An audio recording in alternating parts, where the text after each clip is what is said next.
Valeurs agitées. Valeurs agitées. Valeurs agitées. Valeurs agitées. Valeurs agitées. Bonjour et bienvenue sur Valeurs agitées, votre premier podcast pratico-pratique pour mieux vivre au travail. Chaque semaine avec mes invités, nous croisons nos regards sur les valeurs de ce nouveau monde et partageons nos secrets pour gagner en efficacité et sérénité professionnelle. DG, DRH, manager, vous avez des enjeux de transformation ou tout simplement souhaitez être plus performant et plus épanoui dans votre vie professionnelle? Alors ce podcast est fait pour vous. Je suis Magali Auger, DRH et DG depuis 20 ans et coach professionnel certifié.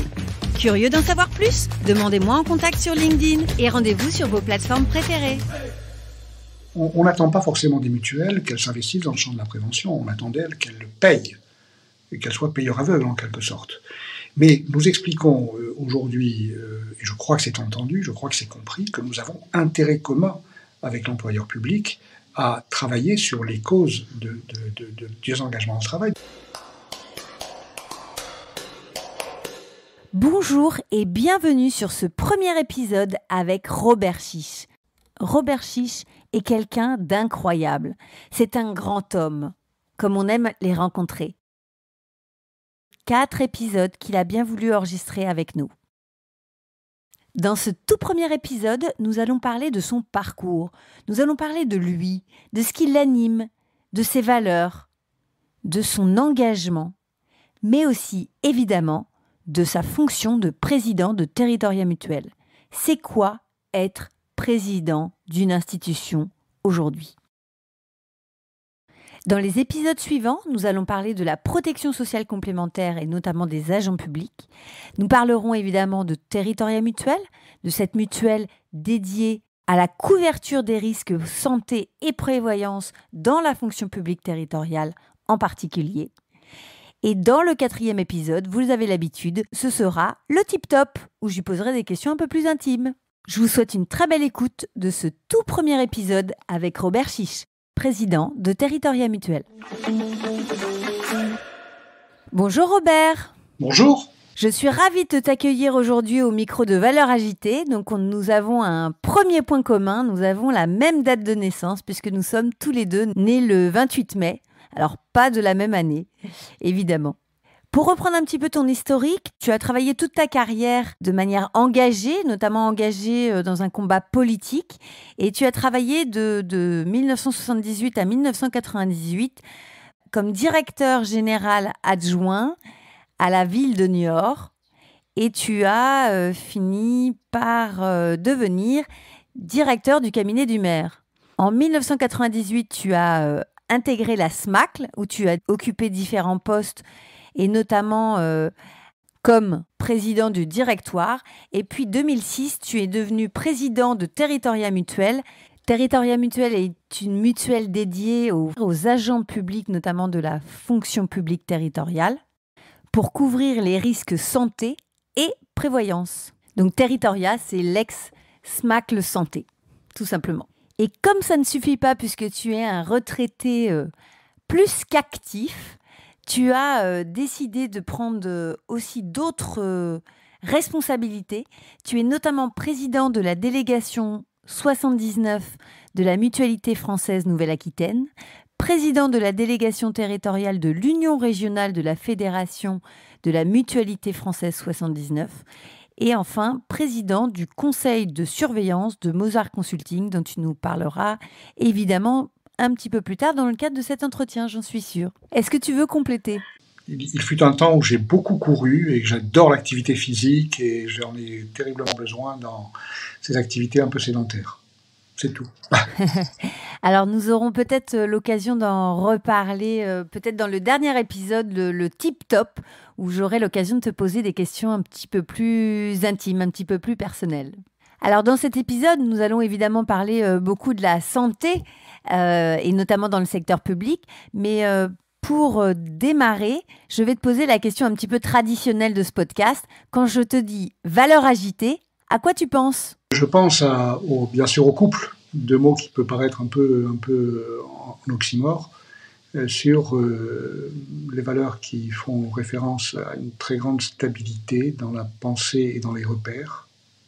On ne change pas de valeurs. ce couple formé avec le terme d'agité qui, par opposition, représente quelque chose d'un peu instable, en mouvement, plus ou moins contrôlé. Ça me paraît être à la fois une source d'interrogation sur ce que peut être une vraie valeur, mais une vraie valeur qui s'adapte en permanence au contexte et aux situations qu'elle traverse. Bien sûr, clin d'œil évident vers aussi la valeur ajoutée que peut apporter ce couple à la valeur agitée. Exactement, exactement. Merci beaucoup, Robert, pour ton analyse. Effectivement, ce qui m'intéresse sur ce podcast, c'est d'aller chercher ce côté pragmatique et concret, au-delà des valeurs qui peuvent sous-tendre notre action. Donc, c'est très, très bien résumé. Merci beaucoup, Robert. Je te propose, pour démarrer dans le vif de notre sujet, est-ce que tu peux nous dire quel est le fil rouge de ton parcours ?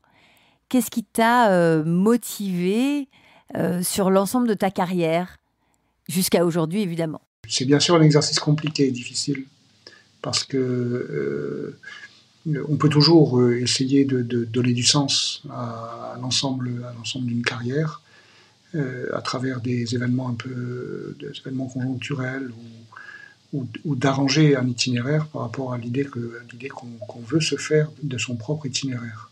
Je pense toujours à cette réflexion un peu drôle, mais qui me fait toujours un peu frémir.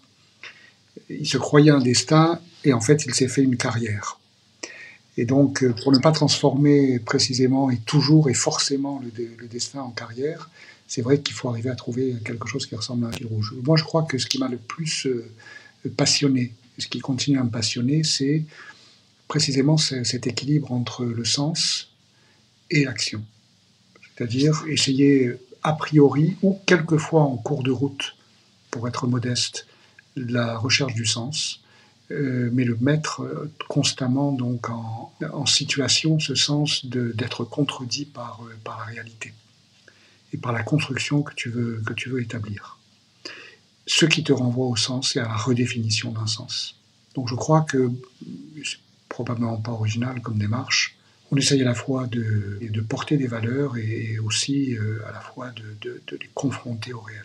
La mutualité de ce point de vue-là, les mutuelles de ce point de vue-là répondent, je crois, parfaitement à la fois à cet enjeu et à cette contradiction entre les valeurs et la réalité. Et alors, quelles sont les valeurs que tu as souhaité porter au cours de ta carrière ?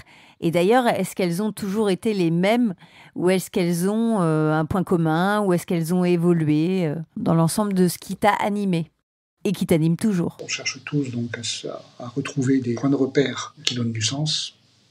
La question la plus difficile, c'est est-ce que ça a changé au cours du temps ? Je dois à la vérité de dire que oui, le monde dans lequel on vit a connu de tels bouleversements au niveau des valeurs que ce que je pouvais affirmer avec force et conviction à 20 ans n'a plus du tout la même forme que ce que je peux poursuivre aujourd'hui dans le quotidien de mon activité. On peut évidemment trouver un fil rouge qui peut être évidemment qui peut nous amener vers des mots un peu abstraits comme la bienveillance, l'humanisme, la solidarité, des valeurs qui n'ont rien d'extraordinaire et que quelque part nourrissent la vision forcément optimiste que l'on doit avoir du monde. C'est-à-dire qu'on ne peut pas s'enfermer dans des visions mortifères, on ne peut pas s'enfermer dans des visions qui conduiraient à notre perte, et que ces valeurs, nous les partageons. Donc, à partir du moment où nous partageons une communauté de vie, c'est-à-dire l'espoir qui nous fait penser que nous allons vers des sociétés meilleures et de réfléchir à la petite, minuscule, infime contribution que nous pouvons y apporter. Alors tu sembles dire que quelque part ces valeurs, elles sont assez classiques, banales, enfin c'est ce que je peux ressentir dans ce que tu exprimes. Or aujourd'hui, il y a aussi beaucoup de personnes qui nous disent qu'elles ont perdu le sens de leur travail, le sens de leur engagement, qu'elles n'ont plus forcément la volonté d'avoir une démarche collective et qu'elles sont parfois dans une approche plus individualiste. Tu as même parlé toi-même d'humanisme, donc un mot très fort. Est-ce que tu penses que l'humanisme a encore sa place dans notre structure, dans notre société ? Est-ce que tu penses qu'elle a plus de place ou au contraire, est-ce qu'elle en a moins? Comment tu sens les choses? Alors, je ne suis pas sûr d'avoir j'allais dire, le recul suffisant et peut-être aussi la réflexion aboutie qui permettent de répondre avec certitude à cette question de fond, c'est-à-dire est-ce que nous allons effectivement vers une société meilleure ou est-ce que nous enfonçons tout doucement dans le déclin? Cette question est, j'allais dire, à la fois trop intime et trop profonde pour être développée en quelques échanges. Ce que je crois quand même, c'est que nous rentrons peut-être un peu plus qu'avant dans la société du doute et du questionnement, mais cette évolution ne me semble pas porter en elle-même une raison d'être pessimiste. Le questionnement en soi est une valeur, et le questionnement sans réponse garde tout son sens. C'est la question qui est importante. Bien avant moi, on disait que la réponse était le malheur de la question. Je crois que c'est Bachelard qui disait ça. L'important, c'est de se poser les questions et d'être dans une situation d'éveil, de doute et d'interrogation. Je crois que ce sont les certitudes qui, quelque part, terminent un itinéraire. Alors c'est intéressant, effectivement, parce que on a plus l'habitude dans les entreprises ou d'une manière générale d'avoir des personnes plutôt qui se placent comme des sachants, un peu comme des experts, qui vont un peu apporter leur vérité, et quelque part ça peut rassurer quelque part leur entourage et peut-être même les salariés en tant que tels. Là où toi, tu exprimes aussi le fait que finalement le questionnement en soi est déjà un cheminement intéressant pour l'ouverture d'esprit, et la réponse peut être presque enfermante. Et je crois comprendre que pour toi, le vivre ensemble s'appuie sur l'ouverture d'esprit, l'écoute et finalement le questionnement. Est-ce que je me trompe? Non, je m'y retrouve. Je me retrouve bien. Ce qui renvoie, c'est observation qui renvoie à la fonction qui m'échoit aujourd'hui, celle que j'occupe, c'est-à-dire celle de président d'une mutuelle, qui interroge et qui doit interroger fondamentalement sur le rôle, la valeur ajoutée entre guillemets, pas la valeur agitée pour le coup, la valeur ajoutée que peut apporter la fonction dans un organigramme, dans une structure. Alors justement, c'est quoi être président? Parce que finalement, tout le monde ne connaît peut-être pas cette fonction, enfin en tout cas ce mandat. Est-ce que tu peux nous expliquer en gros à quoi consiste la mission, les activités, le quotidien d'un président?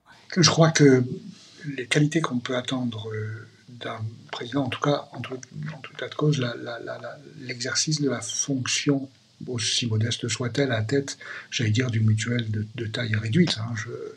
Il ne s'agit pas là non plus d'extrapoler et de faire du ressenti que je peux avoir de la fonction une donnée applicable à toutes les autres fonctions de président, quelle que soit leur taille. Il y a des mutuelles qui sont bien plus importantes que la mienne, et je ne me hasarderai pas à parler au nom des présidences. Tu as quelques chiffres à nous donner sur Territoria? Oui, de Territoria, c'est en chiffre d'affaires, c'est 60 millions de chiffre d'affaires, donc ça n'a rien à voir avec les 2 ou 3 milliards de chiffre d'affaires des mutuelles aînées que nous avons autour de nous à Niort.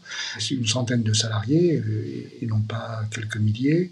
C'est en termes d'audience, 2000 collectivités adhérentes, 150 000 adhérents, voilà, donc ça reste aujourd'hui, je crois, un acteur important dans la fonction publique territoriale, puisque nous sommes exclusivement dédiés à cette fonction publique, mais nonobstant cette qualité d'acteur incontournable, notamment en prévoyance, une mutuelle à taille humaine et de taille moyenne. Donc voilà, l'observation, ou du moins le ressenti que je peux avoir de la fonction, doit être amené à la taille de la mutuelle, bien sûr. Mais pour poursuivre sur la question initiale, je crois que être président aujourd'hui d'une mutuelle, donc comme la nôtre, c'est probablement intégrer et accepter comme une donnée très prégnante dans la fonction la dualité, le caractère bicéphale de la fonction entre la direction générale et la présidence. Alors, c'est,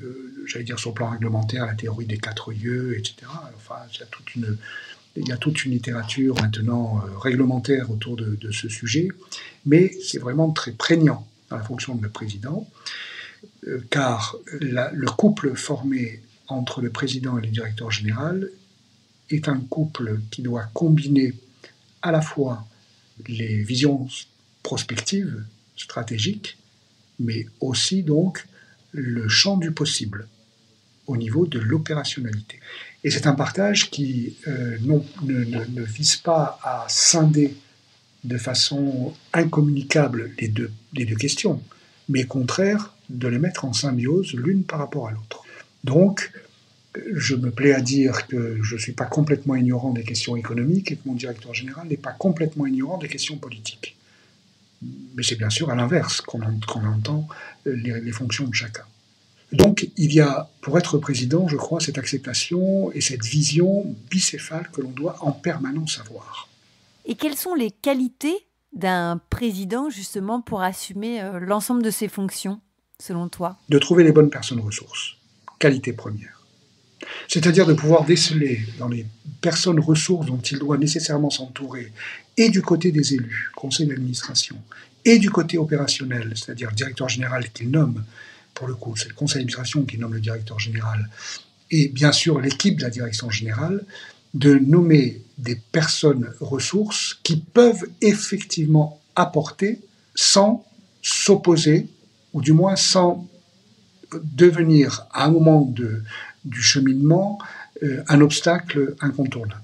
Je veux dire, le pire des présidents, c'est probablement le président qui aurait peur de recruter ou de choisir ou de faire de la route avec des compétences qu'il n'aurait pas. Ce serait la pire des choses. Le président doit précisément s'entourer de compétences qu'il n'a pas. Car finalement, au bout du bout, ce qu'on attend de lui, c'est qu'il mette en combinaison, en résonance, des compétences qui se complètent. Et donc, ces qualités de rassemblement, ces qualités donc de mise en commun de compétences extrêmement diverses, expertes, relèvent probablement de la plus vertueuse des compétences. Il est très, très, très dans toutes les organisations, je le dis souvent à mes amis et aux collaborateurs, le plus simple est de diviser, le plus difficile est de rassembler. La division est à la portée de n'importe qui. Le rassemblement est vraiment une œuvre d'intelligence collective. Vraiment, vraiment. Donc, accepter d'être entouré de compétences qui me sont très largement supérieures dans des domaines extrêmement différents et de mettre en musique ces compétences pour écrire un seul récit, je crois que c'est ça l'intelligence qu'on peut attendre d'un président. Et puis, il en a une seconde, qui est non moins importante que celle-ci, c'est de faire face à une personne qui prend ses responsabilités, qui assume. Donc, rassembler et assumer. Alors, on entend beaucoup dans les attentes des salariés à l'égard de leur manager d'assumer leurs décisions, ou plutôt d'assumer les conséquences, parce qu'à la limite, prendre une décision, c'est pas très compliqué. Le plus difficile, c'est d'en assumer l'entièreté des conséquences. Est-ce que tu penses que ça s'apprend, ou est-ce que tu penses que c'est inhérent à la personnalité d'un individu, d'un manager, d'un dirigeant? Là aussi, je crois que c'est une hybridation des deux questions. C'est-à-dire que ça s'apprend, bien évidemment, et ça doit toucher à la personnalité profonde de celui qui apprend. Je ne pense pas qu'on puisse spontanément et naturellement arriver à une certaine compréhension des jeux de pouvoir, des jeux de compétences, des enjeux stratégiques, sans un itinéraire d'expérience, sans une histoire, c'est clair. Mais c'est vrai qu'il faut être en éveil et en écoute permanente pour pouvoir être digne, j'allais dire, de cet héritage, de ce que le contexte ou l'histoire peuvent vous enseigner. Ça, c'est clair. Alors, comment tu expliques que tu as eu envie de mobiliser ton temps, ton énergie à être président de Territoria Mutuel, alors que tu aurais pu profiter de ton temps, ton énergie, à profiter de ta retraite? Qu'est-ce qui fait que tu as voulu t'engager sur cette mission de président de Territoria? Ou plutôt, qu'est-ce qui fait que je n'ai jamais pu envisager autre chose que de m'engager? Voilà. Et quelque part, la réponse est dans la question. C'est-à-dire que finalement, rien ne m'est paru plus intéressant que l'engagement auquel je pouvais me consacrer. Voilà, parce que c'est vrai que je suis plus porté donc à réfléchir à l'action que de rester dans la contemplation ou dans la réflexion, ou en tout cas que si j'aime bien réfléchir, j'aime beaucoup échanger et j'aime beaucoup le concept d'idée, il me paraît toujours appauvrissant de ne pas le traduire en termes d'action et de ne pas être les deux pieds dans le réel. Et comment on fait pour être efficace dans son organisation? Comment tu fais, par exemple, pour faire un temps plein pour Territoria et en même temps réussir à avoir une vie équilibrée? Comment tu fais tout ça? Je crois que quand on a la chance de pouvoir exercer des responsabilités, parce que c'est une chance, alors on l'a suscité ou elle nous est arrivée, peu importe, il y a un continuum entre ces séquences. Et le continuum, c'est bien sûr de beaucoup réfléchir dans son temps personnel à ce que l'on doit faire sur le plan professionnel et quelquefois, pendant le temps professionnel, de réfléchir au sens que l'on donne aussi à sa propre vie. La fonction le permet. La fonction de président permet de faire ce choix et de faire le choix donc d'investissement personnel qui répond aussi à un désir, qui répond à un besoin, qui répond à une envie. Et on a, je crois, l'immense chance de pouvoir faire quelque chose qui peut passionner. Voilà. Et quand donc dans l'obligation professionnelle viennent s'inoculer le désir et la passion, on n'a pas trop envie d'arrêter. Je comprends. Et quand on pense Robert Chiche, quand on parle avec Robert Chiche, qu'est-ce qu'on retient de toi? Quelle est l'image que tu donnes, que tu renvoies? Est-ce que tu le sais? Je crois qu'il vaut mieux leur demander. C'est-à-dire que je crois qu'on est très très mal placé pour se juger soi-même, et on est d'autant plus mal placé pour se juger soi-même que l'on a très probablement une idée fausse de la représentation que l'on offre aux autres. Alors c'est bien sûr un sujet qui m'échappe et qui est celui qui relève de la psychanalyse probablement, mais là-dessus, je ne crois pas commettre d'erreur.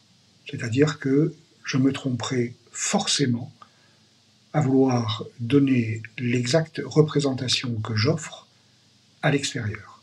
Ok. Parce qu'il y a là un mélange à la fois de désir, d'ambition, de frustration, de peur, d'erreur, qui fausse très profondément l'image que l'on croit donner de soi-même. Alors, quelle est l'image que tu voudrais donner alors? Comme tout le monde, c'est-à-dire, je crois qu'on a plutôt envie de plaire plutôt que de déplaire. La question, c'est que le sens qu'on peut apporter à une action t'emmène à considérer que quelquefois, tu dois quand même poursuivre sur un chemin qui forcément t'emmènera à l'isolement ou t'emmènera à la critique, et une critique acerbe que tu ne recherches pas forcément. La pire des choses, bien sûr, est de vouloir plaire à tout prix. Parce que là, c'est antinomique avec la fonction. Donc il y a des moments, et ça fait référence à ce qu'on disait tout à l'heure sur assumer les responsabilités, des moments où on doit clairement s'engager dans une direction où on sait pertinemment qu'elle sera que la réponse que tu apportes sera source de critiques acerbes ou particulièrement désagréables. Mais, pour reprendre ce qu'avait dit un jour un Premier ministre, « fais ce que doit, advienne que pourra ».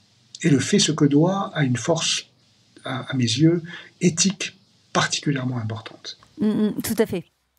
Et alors, comment tu fais pour te préserver, pour réussir à rester distancié par rapport aux avis critiques qui peuvent être un peu détracteurs? Je ne m'en détache pas toujours. C'est-à-dire que l'envie de séduire existe toujours, et je crois être une donnée qui m'est commune avec beaucoup de monde, je pense. Mais la question, je crois, se pose aussi un peu différemment. C'est qu'il y a forcément dans les critiques importantes, nécessaires, j'allais dire, que peuvent appeler la responsabilité que tu exerces, le signal que tu peux recevoir sur l'incompréhension de ce que tu engages. Et là se pose alors une vraie difficulté, mais aussi un véritable enjeu. C'est-à-dire que tu ne peux avoir raison que si tu peux te faire comprendre. À défaut de te faire comprendre, les obstacles deviennent insurmontables et de toutes les façons, ton action est empêchée. Donc la capacité à communiquer, à donner ses intentions, à parler de qui on est et de ce qu'on veut, ça te semble important ? C'est-à-dire que si on ne sait pas expliquer ce que l'on fait, ça veut dire que la méthode n'est pas bonne, ça veut dire que tu ne reçois pas les signaux qui doivent t'alerter sur les dangers à poursuivre sur la voie que tu choisis, et que la conviction de ce point de vue-là n'est pas suffisante. La conviction que tu es dans le vrai ne doit pas l'emporter sur la nécessité de te faire comprendre. Je me rappelle une petite anecdote quand j'ai pris mes fonctions comme DG à la Chambre de métier. Donc, j'ai fait une première réunion avec les 200 collaborateurs. Et je me suis un peu livrée à un exercice un peu hors norme. C'est-à-dire que je leur ai expliqué quelles sont mes valeurs. Et je leur ai notamment dit que je m'appliquais à dire ce que je fais, à faire ce que je dis, à dire ce que je pense et à penser ce que je dis. Et je me suis aperçue que c'est pas si courant que ça. D'une part parce que parfois on croit à tort que on ne peut pas tout dire aux collaborateurs, que finalement la stratégie c'est un peu comme au poker, il faut du bluff ou je sais pas. Enfin en tout cas je vois bien que la transparence n'est pas toujours dans notre culture managériale. Voilà, en tout cas pas pour tout le monde. Et puis parfois tout simplement parce que on est manager et on va vite. On est dirigeant et on avance très vite dans sa tête et on ne prend pas toujours le temps à se poser, à partager ses intentions. Or, je pense que c'est absolument essentiel si on veut à un moment donné embarquer les équipes derrière nous. Il faut absolument dire où on va, dire également pourquoi on y va. Et si possible, comment. Et encore, le comment est presque anecdotique puisque finalement, les collaborateurs savent parfois mieux comment on va y aller que nous-mêmes en tant que dirigeants. Voilà. En tout cas, je te remercie m'avoir donné l'occasion de partager cette petite anecdote puisque tu m'y as fait penser. Et voici la fin de ce tout premier épisode avec Robert Chiche, président de Territoria Mutuel. Dans ce premier épisode, vous avez découvert ce qu'est la fonction de président. Et qu'est-ce qui encourage l'engagement ? Évidemment, vous l'avez compris, ce sont les valeurs. Les valeurs nous animent, les valeurs nous tirent pour aller plus loin encore dans ce que nous pouvons donner au monde. Et vous, quelles sont vos valeurs ? Je vous invite à y réfléchir et je vous dis à tout de suite pour le deuxième épisode où nous allons parler de la protection sociale complémentaire. À tout de suite. Bonjour et bienvenue dans ce deuxième épisode avec Robert Chiche, le président de Territoria Mutuel, la mutuelle spécialiste de la couverture santé et prévoyance des agents du secteur public. Dans ce deuxième épisode de Valeurs agitées, nous allons parler de la protection sociale complémentaire. Et nous allons notamment nous interroger sur le principe mutualiste. Comment ce principe mutualiste est-il remis en cause par l'intervention des intelligences artificielles dans le domaine de la santé? Nous nous interrogerons également sur les enjeux des DRH en matière de protection sociale complémentaire, notamment dans le secteur public. Nous évoquerons également l'indice de bien-être au travail. Et enfin, nous parlerons de prévention primaire, secondaire, tertiaire et primordiale. Je ne vous en dis pas plus, je vous invite à écouter. Je vous souhaite une très belle écoute. Je te propose qu'on puisse parler de la protection sociale complémentaire des agents publics. Je te propose notamment de nous expliquer quels sont les enjeux, mais aussi quelle est l'actualité de cette protection sociale des agents publics. Oui, alors ça c'est vraiment un très vaste sujet parce que la vision qu'on peut avoir sur la protection sociale, c'est ça la question, hein. La vision qu'on peut avoir sur la protection sociale doit à la fois intégrer des intuitions partager sur l'évolution de la société elle-même, et à la fois prendre en compte dans l'immédiat les modifications du cadre réglementaire dans lequel tu évolues. Donc il y a à la fois une vision très long terme à laquelle on doit s'ouvrir, mais à la fois aussi une prise de conscience une connaissance très, très fine sur la santé aujourd'hui et l'exercice et les contraintes de l'exercice aujourd'hui. Sur l'évolution, j'allais dire, contextuelle à très long terme, c'est vrai qu'on est, alors ça devient une banalité que de le dire, mais on est dans une situation de complète mutation. Il y a plusieurs facteurs qui contribuent à cette mutation très profonde. Je crois qu'on peut citer à ce titre tout ce qui touche aujourd'hui à la digitalisation, à la numérisation des process, mais qui concerne non seulement les méthodes de travail, mais qui concerne aussi les comportements. Je veux dire que la mise en réseau, aujourd'hui, à travers donc, tous les systèmes qui émergent aujourd'hui de notre société, mettent à mal toutes les formes d'organisation que nous connaissons.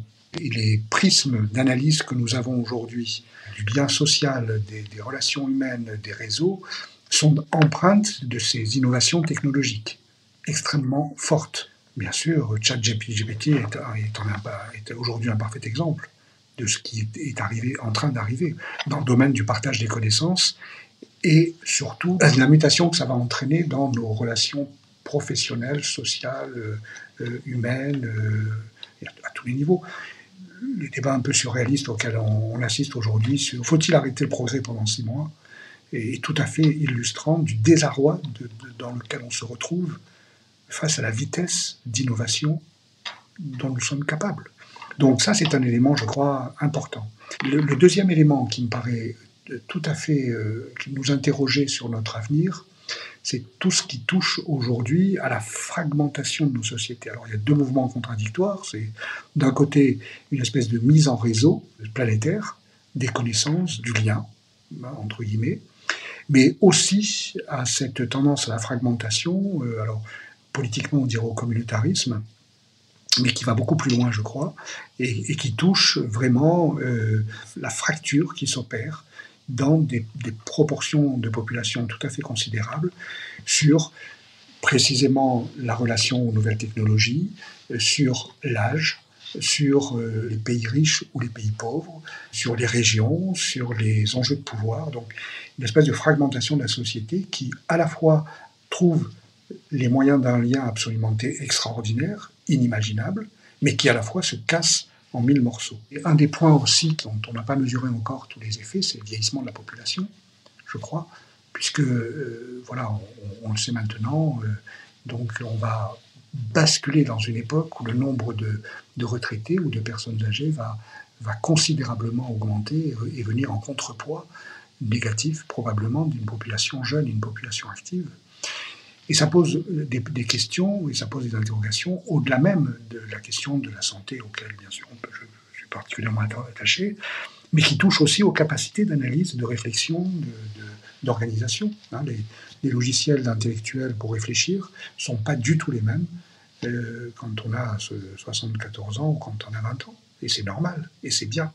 Mais voilà, restant maintenant aussi à combiner le vivre en commun de populations qui vont s'étendre en âge, comme on l'a encore probablement, l'humanité ne l'a encore jamais connu. Alors, dans cet environnement où plus rien n'est stable, ou du moins tous les points de repère sont remis en question, voilà, comment peut évoluer cette question centrale qui touche à la santé. Alors, je lisais l'autre jour un article qui disait que nous étions peut-être la dernière génération à ne pas être augmentée par l'intelligence artificielle, c'est-à-dire que demain, nous aurons peut-être des assistants intégrés sous la peau, des puces ou des logiciels, peu importe, qui nous permettront de savoir si nous sommes en bonne santé, si nous avons besoin de prendre soin de nous en particulier.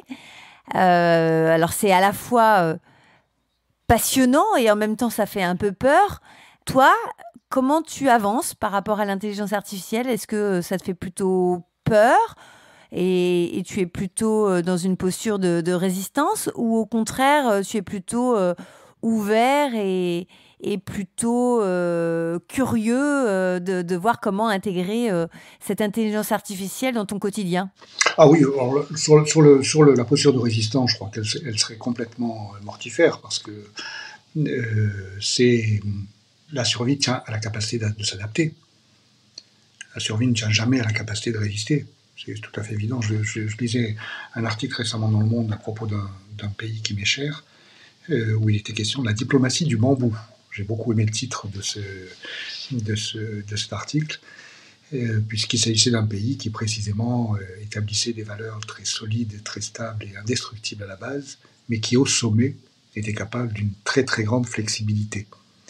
Donc j'ai beaucoup aimé l'image. Alors rapporté à notre sujet, à la santé, je ne sais pas si c'est faisable, mais en tout cas, l'évolution technologique que tu proposes est réelle, et en fait, elle remet en question et elle réinterroge sur l'idée que nous nous faisons aujourd'hui d'une mutualisation du risque au niveau de la santé entre ceux qui vont bien et ceux qui ne vont pas bien.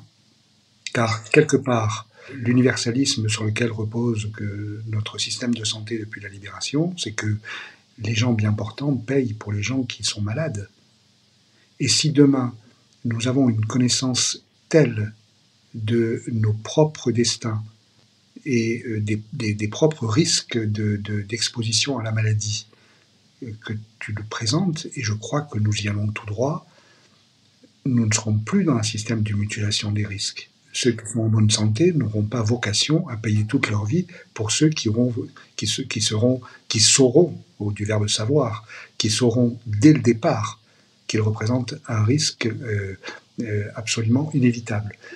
Quelque part, c'est l'ignorance de la survenance qui permet la mutualisation. Mais un risque certain ne se mutualise pas, il s'assure. C'est la grande différence. À partir du moment donc où un risque certain ne se mutualise pas mais s'assure, ça veut dire qu'on rentre dans un autre système de garantie par rapport à sa propre santé, qui est un système, j'allais dire, de type bancaire, où il faudra donc trouver les ressources auprès d'organismes financiers pour prendre en charge ce qui nous arrivera de façon certaine. Et on sort complètement de, j'allais dire, l'universalisme dans lequel nous sommes aujourd'hui. Donc ça, c'est une vision, je crois, je ne sais pas si elle est pessimiste ou optimiste, mais en tout cas, c'est une vision qui révise nos systèmes et nos modèles, c'est clair. Complètement. On en parlait d'ailleurs avec mon conjoint cette semaine, où on évoquait le fait que si effectivement on sait exactement qui va être malade, ça remet complètement en cause le mutualisme, puisque finalement on se retrouve avec un système de santé qui peut être vraiment personnalisé. Alors tant mieux pour celui qui est en bonne santé et qui paiera moins cher, mais c'est vrai que ça pose question pour les personnes qui ont des difficultés de santé, qui sont même peut-être nées avec. C'est vrai que ça peut poser question, notamment on peut s'interroger sur comment, à un moment donné, les personnes qui ont un état de santé faible ou fragile se retrouvent à payer plus cher et à gérer du coup leurs finances par rapport à ça. Robert, est-ce que tu pourrais nous partager ta vision de la protection santé et prévoyance dans le secteur public? Est-ce que, par exemple, tu as l'impression que les employeurs publics ont pris toute la mesure des enjeux en matière de protection sociale complémentaire et notamment de complémentaire santé et de prévoyance, à ton avis? Bien évidemment, qu'on appartienne au secteur public ou au secteur privé, on est touché par les mêmes maladies, on est soigné par les mêmes médecins, et nous révélons les mêmes pathologies face au travail.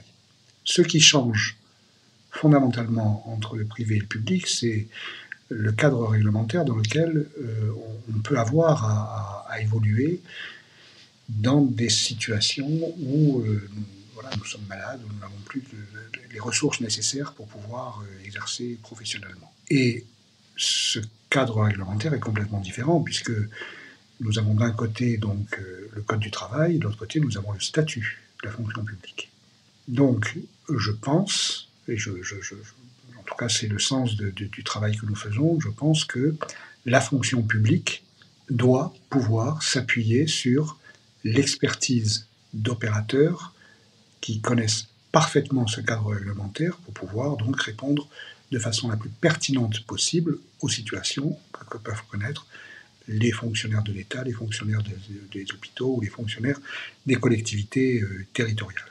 Nous nous inscrivons, nous, en ce qui nous concerne, Territoria Mutuelle, précisément dans cette approche affinitaire et experte de la fonction publique, et en particulier la fonction publique territoriale. Alors, pour répondre maintenant à la question, les employeurs publics, puisque je ciblerai ma réponse sur cette question, donc les employeurs publics des services publics locaux ont-ils aujourd'hui conscience de l'importance que peut revêtir la protection sociale complémentaire? Je répondrai oui.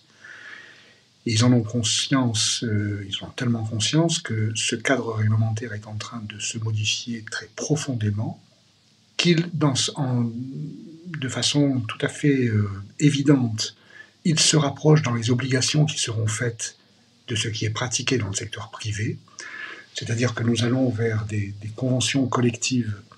Ce ne sont pas des accords de branche, mais ce sont des conventions collectives, et dans lesquelles il y aura une participation obligatoire de l'employeur et peut-être des adhésions obligatoires des agents territoriaux au dispositif. Et donc on voit bien que cette évolution marque une prise de conscience très forte des employeurs sur toute l'importance que peut revêtir la santé ou la prévoyance pour les agents. Mais quelque part, cette évolution re-questionne sur le modèle mutualiste. Alors c'est quoi l'enjeu pour un DRH du secteur public, peut-être qui nous écoute aujourd'hui, en matière de protection sociale complémentaire? Le premier enjeu, c'est faire en sorte, bien sûr, que les dispositions qui sont prises dans le domaine de la protection sociale protègent.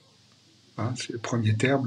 Dans le terme de protection sociale, il y a d'abord le terme de protection, et que cette protection vise à permettre à chaque agent territorial de pouvoir exercer, sur la définition de l'OMS, donc sa fonction en pleine conscience et avec toute la force physique et mentale nécessaire.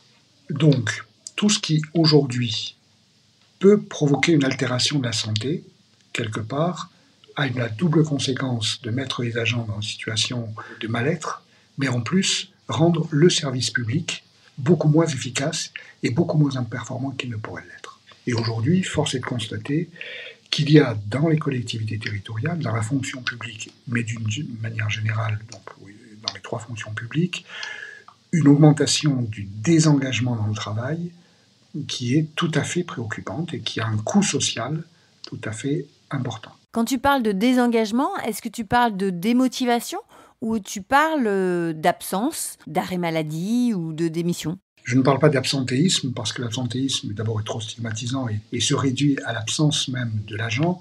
Le désengagement traduit une relation par rapport à son travail, qui inclut bien sûr l'absentéisme, bien entendu. Et comment tu l'expliques? Alors il y a probablement plusieurs déterminants sur cette augmentation du désengagement.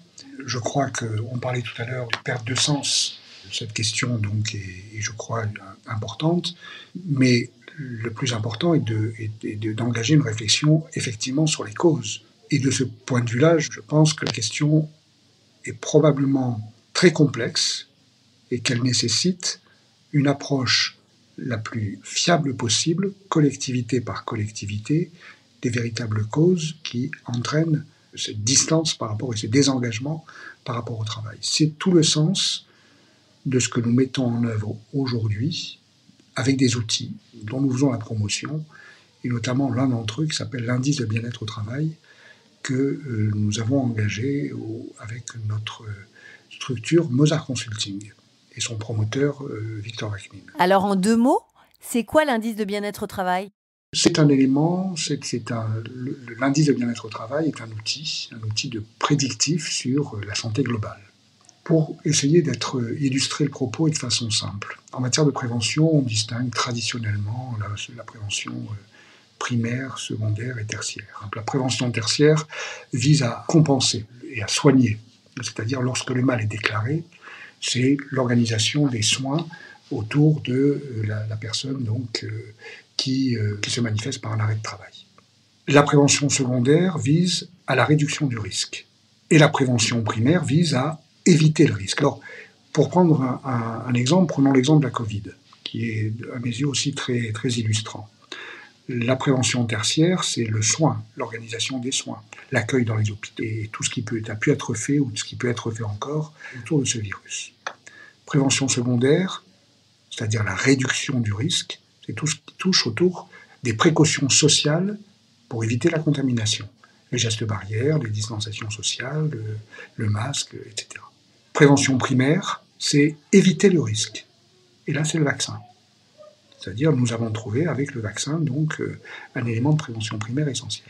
Mais nous apportons, en ce qui nous concerne, un élément supplémentaire, alors qui existe de façon très structurée dans le manuel du Covid, que nous appelons la prévention primordiale, et qui est en fait la modélisation du risque.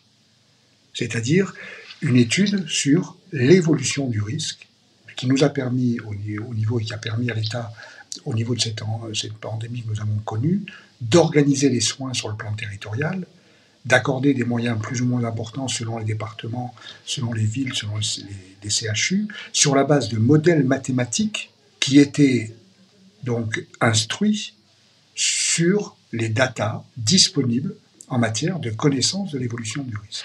Nous travaillons à Territoria Mutuel, j'allais dire quasiment exclusivement, sur ces questions prédictives et de modélisation du risque. C'est-à-dire que nous demandons aux collectivités territoriales de nous fournir des éléments d'analyse existants qui sont des datas, des éléments chiffrés sur les accidents du travail, les maladies ordinaires, les déplacements d'office, les licenciements, etc. Enfin, tout ce que nous appelons, nous, les signes forts ou les signes faibles d'un désengagement dans le travail.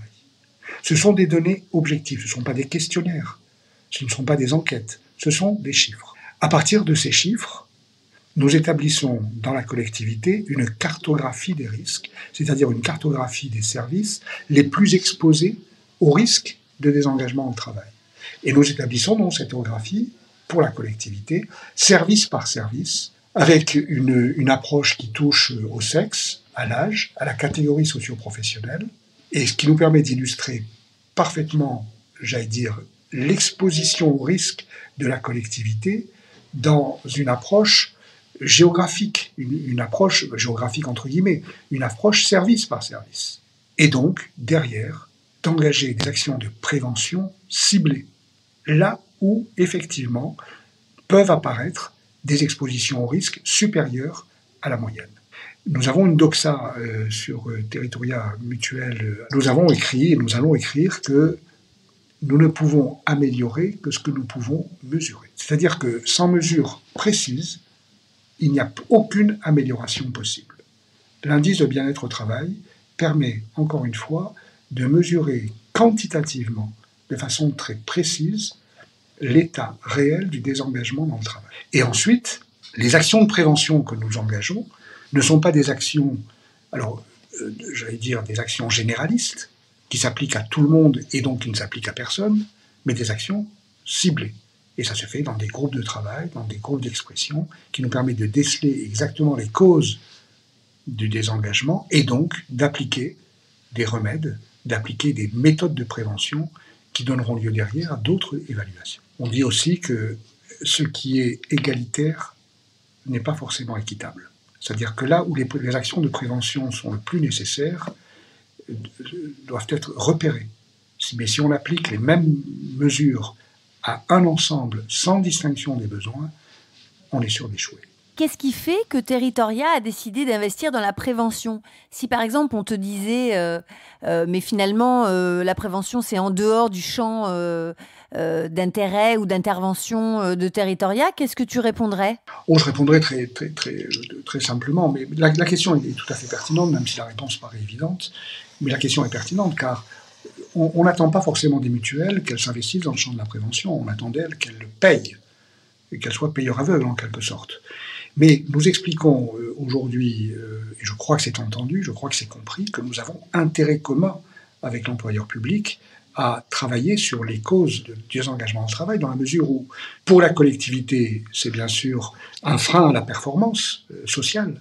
Et c'est pas un gros mot que de parler de performance sociale. Et c'est pour la mutuelle, donc, une aggravation des résultats techniques du contrat qui, in fine, sont payés par les agents territoriaux eux-mêmes, car on est obligé d'augmenter les tarifs. Oui, c'est-à-dire que plus les gens sont en arrêt, plus ça coûte cher à la mutuelle qui assure ce risque. Et donc, quelque part, la mutuelle, pour un moment donné rester rentable, elle va de fait augmenter ses tarifs. Et donc, ça va pénaliser évidemment les adhérents, les salariés.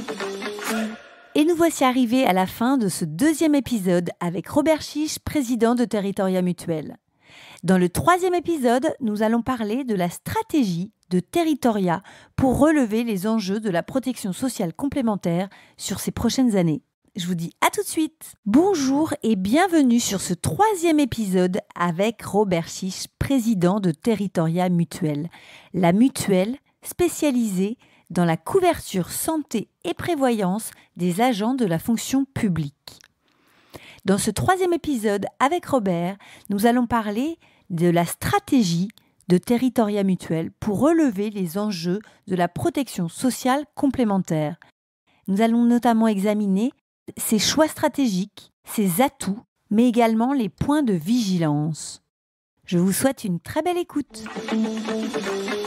Et quels sont les enjeux de Territoria Mutuelle pour 2023 et 2024 ? Si on devait peut-être dire en quelques mots quels sont les enjeux, ce serait de dire que Territoria Mutuelle doit s'inscrire dans la durée et doit apporter donc un service de qualité dans la durée. Si je retiens cette proposition, c'est que malheureusement, trop d'opérateurs pourraient considérer que les sommes qui sont sur le marché dans le domaine de la protection sociale, qui sont des sommes considérables, servent à quelques opérateurs mal intentionnés de venir faire un peu de trésorerie et de repartir sur d'autres marchés. Ce n'est pas du tout, bien sûr, l'objectif de la mutuelle qui entend s'inscrire dans un modèle durable. Et pour s'inscrire dans un modèle durable, il faut nécessairement bien connaître le risque, le coût du risque, car la connaissance du coût du risque permet le juste tarif. Quand on ne connaît pas le risque, on peut vendre n'importe quoi, à n'importe quel prix. Quand on connaît le risque, on vend au juste prix, quitte quelquefois d'ailleurs à ne pas être choisi parce qu'on est soi-disant trop cher. Mais la question d'être trop cher ou bon marché ou trop cher tient souvent à la méconnaissance du risque. Nous prétendons aujourd'hui à Territoria Mutuelle avoir une très très très forte expertise parce que nous avons beaucoup d'actuaires, parce que nous travaillons beaucoup sur ces questions, une très forte expertise de la réalité du risque que nous analysons et donc du tarif que nous proposons. C'est la seule condition de la pérennité de l'entreprise. Derrière ça, il y a bien sûr des coûts de gestion, des coûts de distribution, mais qui sont communs, j'allais dire, à toutes les entreprises. Et c'est là-dessus précisément aussi que nous devons constamment être très vigilants pour ne pas aggraver nos tarifs par des coûts de gestion qui nous feraient sortir du marché. Alors, j'allais dire que ces réflexions qui sont communes à toutes les entreprises, qu'elles soient mutualistes ou pas mutualistes, obéissent néanmoins à une grande distinction entre ceux qui appartiennent à l'économie sociale et ceux qui n'en sont pas. Nous appartenons à l'économie sociale et à ce titre, nous pouvons avoir une vision qui ne soit pas une vision court-termiste, c'est-à-dire une vision qui vise immédiatement à rémunérer des actionnaires. Nous pouvons donc nous inscrire dans la durée. Il n'y a pas d'appropriation privée des richesses que nous produisons. Elles abondent à nos fonds propres, ce qui nous donne, sur le plan des valeurs éthiques, un avantage irréductible avec toutes les autres entreprises. Territoria est une mutuelle. Et est-ce que tu peux nous expliquer quelle est la différence entre une mutuelle et une assurance ? Parce que je me dis que peut-être que tous les auditeurs de Valeurs Agitées ne connaissent pas forcément cette différence. Il y a effectivement une ligne rouge, et je viens de l'évoquer, entre les modèles qui sont proposés en termes d'organisation économique. Et peut-être que cette différence n'est pas suffisamment mise en valeur. Les mutuelles sont toutes dirigées sur un mode de gouvernance démocratique qui font que les assurés eux-mêmes participent à la gouvernance de la mutuelle, puisqu'ils élisent des délégués qui eux-mêmes, dans des assemblées générales, choisissent un conseil d'administration et qui porte donc un président à la tête de ce conseil d'administration. Ça veut dire qu'en quelque sorte que la gouvernance est sous contrôle démocratique des gens qu'elle peut assurer. Deuxième grande différence, c'est que, je disais, il n'y a pas d'appropriation privée de la valeur qui a été créée.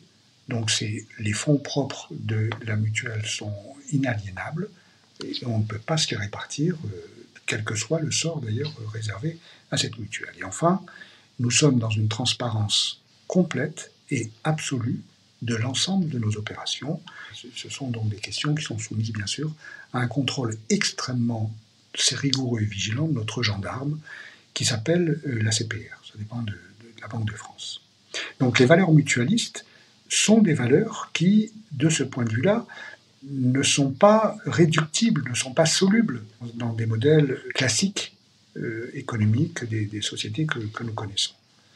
Alors, ce qui n'empêche pas à ces mutuelles, et nous en sommes, d'avoir à créer des sociétés anonymes pour réunir des fonds propres et pour pouvoir effectivement faire des propositions sur le marché. Mais la gouvernance de l'ensemble est une gouvernance qui est toujours une gouvernance démocratique et empreinte d'une très grande transparence. Merci beaucoup pour cette clarification, Robert, de cette différence entre les mutuelles et les assurances, parce que je pense que tu as forcément éclairé un certain nombre de nos auditeurs. Est-ce que tu peux nous dire, Robert, comment Territoria compte s'y prendre pour relever les enjeux dont on a parlé tout à l'heure ? Est-ce que tu as un plan d'action ? Est-ce que tu sais comment Territoria va s'y prendre pour faire tout ça ? Alors, je crois aujourd'hui que ce qu'on attend d'une structure de production, c'est son agilité, c'est-à-dire sa capacité d'adaptation, je le disais tout à l'heure, à des contextes économiques qui sont infiniment mouvants et changeants. Et je crois que la question de l'agilité, souvent, très souvent, est liée à la question de la taille de la société. C'est-à-dire que les très très grandes sociétés ont évidemment des capacités d'adaptation qui sont peut-être moins fortes, moins importantes que les structures à taille humaine comme nous pouvons en être. La question, c'est que nos structures de taille moyenne n'ont pas forcément la surface financière suffisante pour pouvoir donc affronter des enjeux financiers à la hauteur donc de ce que le marché aujourd'hui propose. Lorsque sur le marché de la fonction publique territoriale, des dizaines de milliers d'agents doivent être assurés par un seul opérateur, je prends par exemple le centre de gestion Petite Couronne sur l'Île-de-France, je pense aux 11 centres de gestion de la Nouvelle-Aquitaine qui vont se regrouper pour lancer une mise en concurrence, ce sont des dizaines de milliers d'agents qu'il faut assurer en santé et ou en prévoyance, et donc bien sûr des dizaines de millions, des millions d'enjeux financiers autour de ces questions. Donc comment concilier à la fois des structures de proximité à taille humaine, proches du terrain, agiles, en capacité de réponse et de décision très rapide, avec de tels enjeux financiers? La question est là, je crois. Et la réponse tient très probablement dans la capacité que les structures de notre taille auront à rester autonomes sans forcément être indépendantes. C'est ce que nous recherchons. Nous recherchons à travers nos partenariats, nous recherchons donc des groupes de protection sociale qui nous offrent aujourd'hui la possibilité de nous développer, c'est-à-dire d'avoir suffisamment de fonds propres, d'apporter suffisamment de garanties aux collectivités qui choisissent nos produits, mais qui nous laissent donc en autonomie de fonctionnement suffisant pour pouvoir nous adapter en permanence à la demande.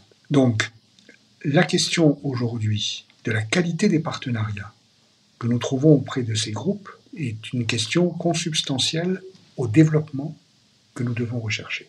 Décider d'être une mutuelle à taille humaine qui couvre un risque santé et prévoyance des agents publics, on peut se dire que c'est une niche, mais on peut aussi s'interroger sur est-ce que finalement ça n'est pas risqué, puisque finalement vous décidez de couvrir un risque qui est relativement élevé, puisque les agents publics ont un taux d'absentéisme globalement plus important que dans le secteur privé.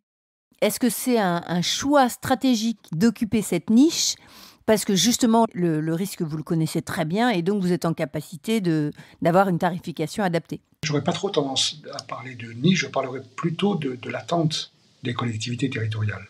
Je crois que on choisit son marché, bien sûr, mais le marché est issu de la demande. C'est pas l'offre qui crée le marché, c'est la demande. En matière de protection sociale aujourd'hui, 98% des agents sont couverts par une mutuelle santé et seulement probablement 60% en matière de prévoyance. Et lorsque, en 2006, nous sommes arrivés sur le marché, il y avait encore beaucoup moins la couverture en matière de prévoyance était beaucoup moins forte. Ça devait être de l'ordre de 40%, probablement pas 50%.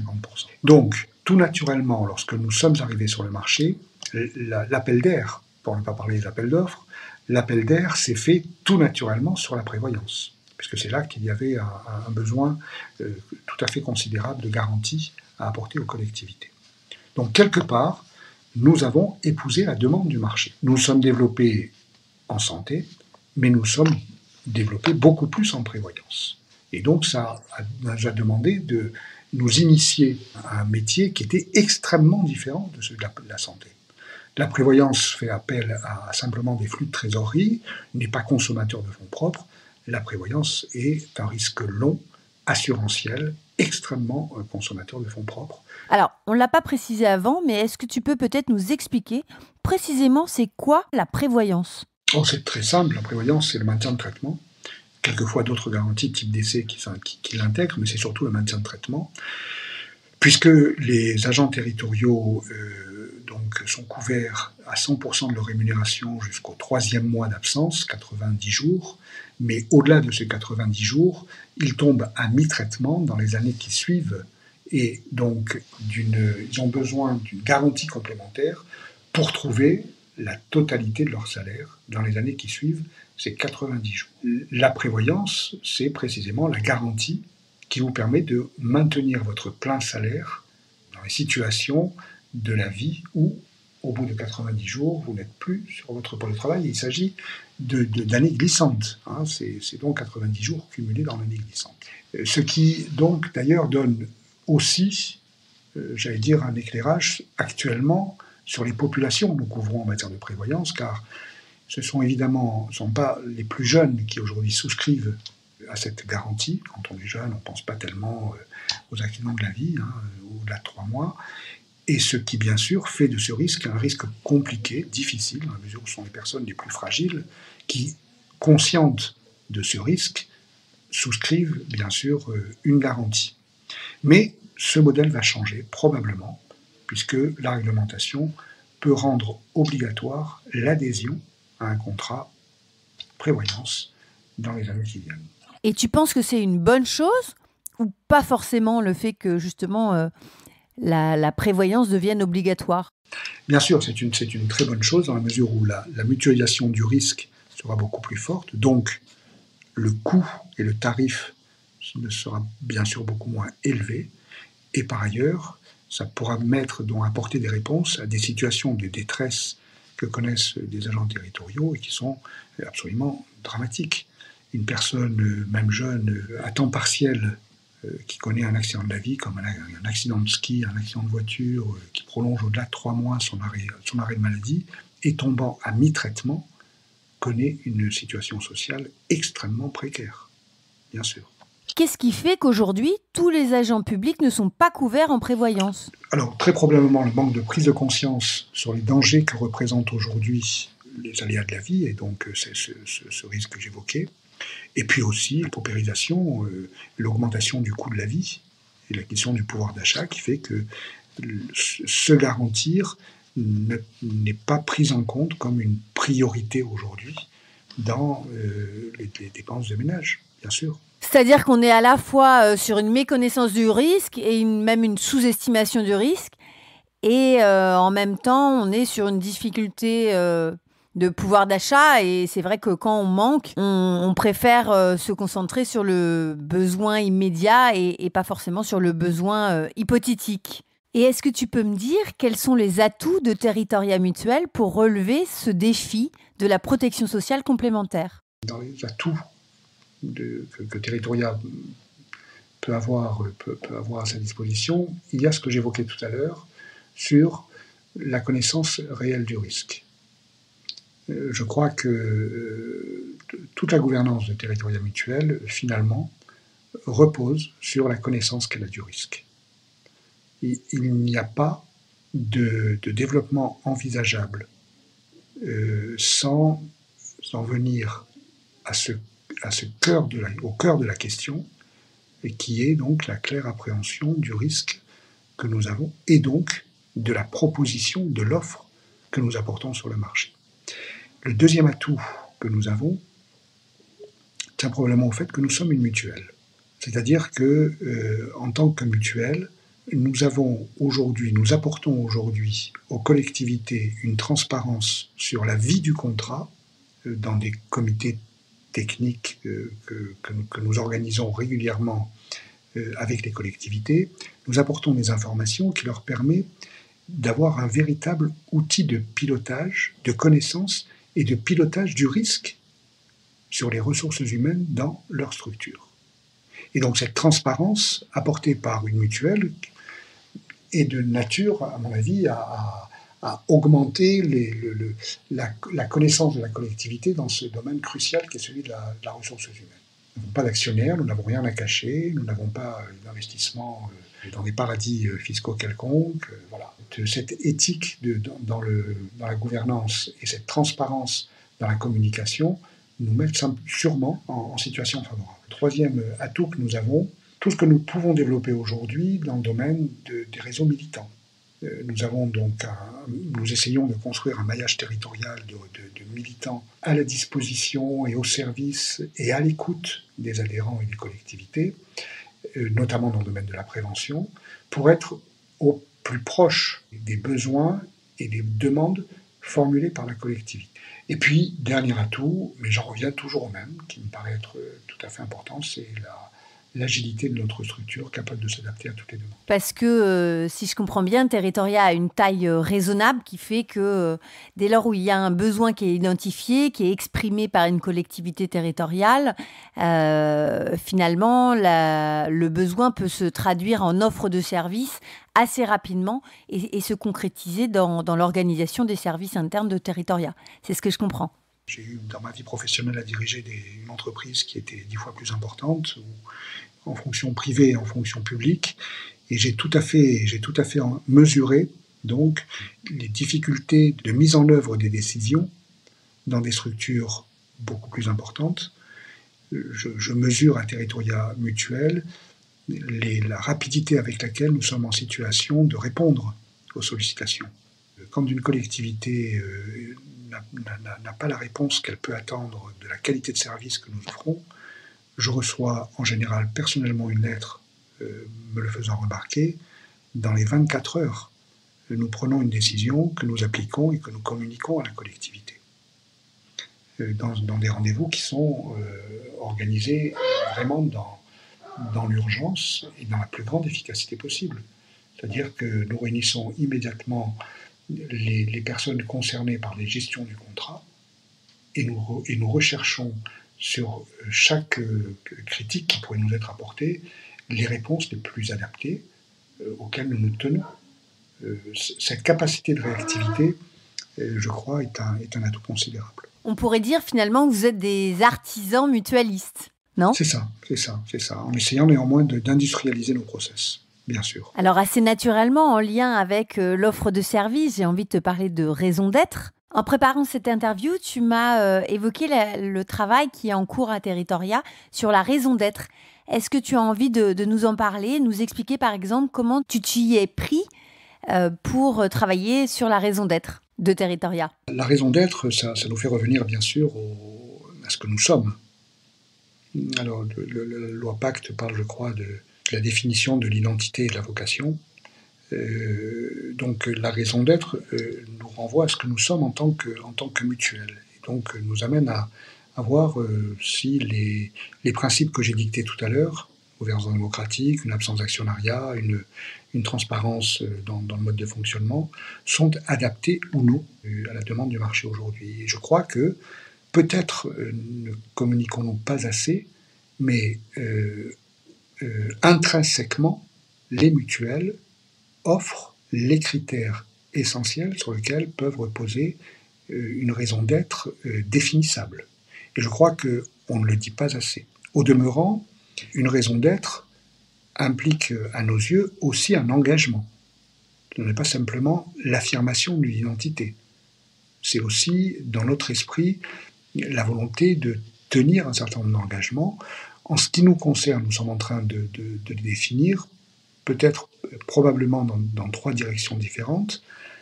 La première, un engagement de proximité avec nos collectivités territoriales et de liens de qualité avec les collectivités. Un deuxième engagement en termes d'innovation et notamment dans le domaine de la prévention.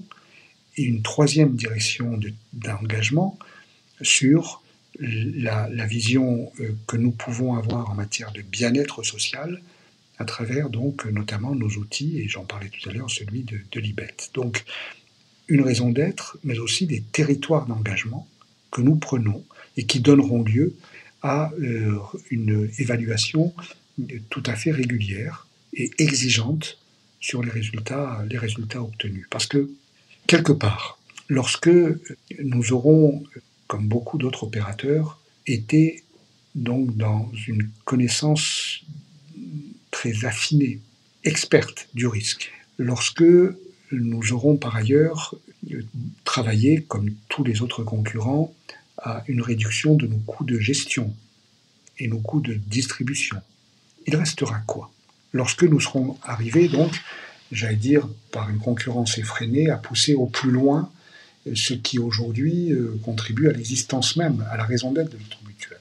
Il restera un certain nombre de valeurs éthiques face à un marché qui devient de plus en plus consumériste. Et donc, je crois que les consommateurs, qu'ils soient adhérents, qu'ils soient clients, devront choisir en fonction des valeurs portées par celui qui produit. Et je dirais quelque part, c'est une confrontation qui a des résonances pour chacun d'entre nous, intimement, quand nous nous situons comme du côté du consommateur ou du côté donc du citoyen responsable. C'est le paradoxe de la personne qui se retrouve quelquefois piéton, quelquefois au volant de sa voiture, dans des positionnements tout à fait paradoxaux et contradictoires. Donc les discussions, les réflexions collectives que nous aurons, ce qui fait commun dans une société, mettra en valeur d'un côté ce consumérisme et de l'autre côté les valeurs de ceux qui produisent. Je crois que la raison d'être des mutuelles l'emportera très largement.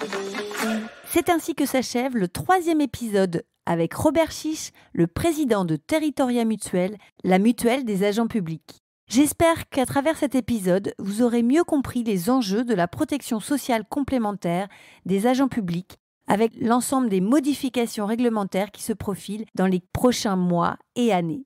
Et je vous dis à tout de suite avec Robert Chiche sur l'épisode du Tip Top où je vais lui poser des questions encore plus intimes. À tout de suite. Bonjour et bienvenue sur ce 4e et dernier épisode avec Robert Chiche, président de Territoria Mutuelle, la mutuelle spécialisée dans la couverture santé et prévoyance pour la fonction publique. Vous le savez, le dernier épisode de mes interviews est toujours consacré au jeu du Tip Top. Pourquoi ? Parce que j'adore jouer et j'aime découvrir encore plus intimement mes invités. Et je suis sûre que vous y trouverez également plein de conseils pour votre quotidien et beaucoup d'inspiration. Ce jeu, il est très simple. Je demande à mes invités un chiffre entre 1 et 35. Et en fonction de leurs réponses, je leur pose des questions que j'ai préparées en amont. Ces questions sont des questions assez personnelles et c'est ce que j'aime dans le jeu du Tip Top. Ce sont les seules questions que j'ai préparées avant. Tout le reste, ce n'est que de l'impro. Comment ? Parce que je pratique l'écoute active. Comme un bon coach. Je vous souhaite une très belle écoute. Alors, je te propose un petit jeu. Ça s'appelle le Tip Top. Je vais te demander un chiffre entre 1 et 35 et je vais te poser des questions encore plus personnelles encore. 8. Quelle est la faute commise par les autres qui vous amène le plus d'indulgence ? Probablement leur incompréhension. Parce que quelque part, on en est responsable. C'est une responsabilité partagée quand quelqu'un ne nous comprend pas. Je comprends ton approche, évidemment. C'est-à-dire que tu te dis que si l'autre ne comprend pas bien et de fait a commis une faute, c'est que tu en es pour partie responsable. C'est-à-dire que peut-être tu t'es pas clairement exprimé ou en tout cas, tu n'as pas utilisé des termes pour que l'autre puisse bien te comprendre. Et c'est exactement ça. Ok, ça marche. Un autre chiffre entre 1 et 35 ? 28. 28. Quelle est ta devise personnelle ? C'est fais ce que doit, advienne que pourra. Ok, et pour quelle raison ? Parce que la notion de devoir reste probablement une question intime et personnelle, mais reste le seul fil à plomb de l'action dans la recherche de sens que l'on peut donner à sa vie. Ok, merci beaucoup. Un autre chiffre ? 38. Quelle est ta routine quotidienne pour prendre soin de toi ? Réfléchir sous la douche. Réfléchir à quoi alors ? En général, à ce qui me vient, et ce qui tout d'un coup m'apparaît comme le plus important dans ma journée. Un autre chiffre entre 1 et 35 ? 15. Qui est ton mentor ? Ou un modèle ou une personne que tu admires ? J'ai été très impressionné par la personnalité et très inspiré par la personnalité du maire de New York qui vient de décéder, qui est Bernard Bellac, avec qui j'ai travaillé de très nombreuses années. Et pour quelle raison ? Qu'est-ce que tu lui reconnais comme qualité ou comme valeur ou comme atout ? Deux qualités qui se sont toujours combinées. Son approche visionnaire des sujets et dans le cadre de ces approches, toujours visionnaires, donc la recherche du sens des réponses qu'il devait apporter au quotidien. Ok, ben merci. Un dernier chiffre ? 5. Qu'est-ce que tu as appris sur cette dernière année ? Tout doit changer pour que rien ne change. Cette célèbre phrase du Guépard, donc, puisque je cite ma source, me laisse toujours à réfléchir sur l'importance des changements que l'on est appelé à vivre dans la permanence des choses. Et quel est le dernier changement que tu as eu à vivre, par exemple ? Je pense surtout à des changements de type professionnel, mais néanmoins qui peuvent aussi toucher à la vie personnelle. C'est-à-dire que l'interprétation qu'on peut avoir à donner, comme lorsque l'on vit des événements, et qui quelquefois donc poussent à surdimensionner l'importance, arrive à s'introduire finalement dans la permanence des choses. Donc là, tu parles de choses que tu as pu vivre en tant que président de Territoria ? Oui, bien, en tant que personne, bien sûr. Plus qu'en tant que président. Ok. Je te remercie vraiment, Robert, de t'être livré, je crois qu'on peut le dire comme ça, puis de t'être prêté au jeu des questions-réponses improvisées, puisque, je le dis pour nos auditeurs, aucune des questions n'était préparée à l'avance. Grâce à l'écoute active, j'ai simplement rebondi par rapport à ce que tu me disais. Et toi, tu as bien voulu te laisser surprendre par mes questions spontanées. Donc vraiment, un très très grand merci d'avoir joué le jeu. Avant de se quitter, Robert, est-ce que tu as une actualité à nous transmettre ou est-ce que tu peux nous dire comment on peut te contacter ou aller plus loin dans cet échange si on a envie d'en savoir plus ? Comment on fait ? Oui, nous avons un site que j'invite tous les auditeurs à aller consulter sur Territoria Mutuelle. Je crois qu'il est bien documenté, il offre toutes les possibilités à la fois de s'informer et de questionner, mais plus particulièrement, si les auditeurs ou auditrices souhaitaient poursuivre ou même demander d'autres renseignements, qu'ils n'hésitent pas. J'ai une adresse LinkedIn, j'ai une messagerie personnelle, enfin professionnelle plutôt, qui leur est ouverte. Ok. Et pour finir, est-ce qu'il y a une personne que tu aurais envie que j'invite à mon micro ? Et si oui, quelle question tu aurais envie que je lui pose ? Oui, dans les personnes à interroger, je pense à quelqu'un qui m'a beaucoup inspiré dans le domaine de la prévention, qui est Victor Vaknin, qui est donc à l'origine de ce que j'expliquais tout à l'heure à propos de l'IBET, l'indice de bien-être au travail. Je crois que même si je connais une partie de la réponse qu'il peut apporter, je crois que la question sur comment il est arrivé aujourd'hui à ce cheminement sur la prévention prédictive est une question importante. Ok, alors je n'hésiterai pas à interroger Victor sur le sujet. Merci Robert. Merci Magali. Bonne journée. C'est ainsi que s'achève ce 4e et dernier épisode avec Robert Chiche. J'espère que vous avez encore pris votre dose d'inspiration et de conseils pratico-pratiques pour mieux vivre votre quotidien au travail et dans la vie en général. Je vous dis à tout de suite pour un prochain invité tout aussi inspirant. À tout de suite. Vous avez aimé cet épisode ? Abonnez-vous à la newsletter Valeurs Agitées pour ne rater aucune des prochaines diffusions et laissez-moi 5 étoiles sur votre plateforme d'écoute préférée. Ce podcast est propulsé par France Coaching. France Coaching, c'est bien plus que la référence numéro 1 du coaching professionnel en France. C'est le début de votre réussite. Retrouvez-moi tout de suite sur francecoaching.com.